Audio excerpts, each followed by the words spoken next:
Un cop seleccionats els equips semifinalistes del Talent a les Aules 2018, els mentors fan sessions de formació en els centres educatius.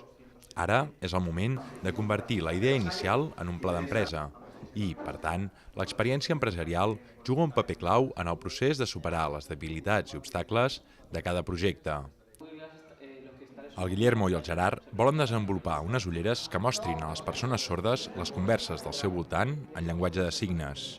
El repte és intentar comercialitzar aquestes ulleres i parlar amb òptiques i associacions de persones amb discapacitats perquè puguin fer una inversió i portar aquestes gafes aquí a Espanya. Per la seva banda, el Yeray i l'Alba volen construir un bolígraf capaç de gravar vídeo i àudio i que es connecti per Wi-Fi.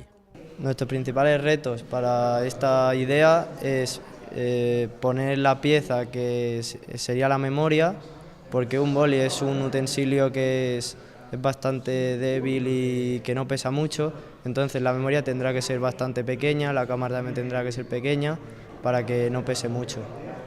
A més, per avançar en el seu pla d'empresa, els alumnes que continuen participant en el Talent a les Aules també visitaran les companyies on hi treballen els seus mentors. Els intentem donar una mica de claretat i de visió sobre com poden desenvolupar el projecte. Ells tenen una bona idea, però no tenen formació a l'hora de desenvolupar un negoci i intentem ajudar-los una mica a que el projecte al final es pugui traduir en alguna cosa dintre d'un paper i que sigui un projecte que en el futur pugui ser realitzable. Aleshores queda dins del temari.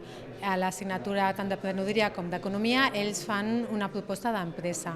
Aleshores ens va molt bé perquè el que vol també és una miqueta treballar un projecte, una idea d'empresa. Aleshores queda perfectament dins del que és el currículum de la matèria i el projecte de l'assignatura. Les semifinals de Viladecans se celebraran el proper 4 de maig.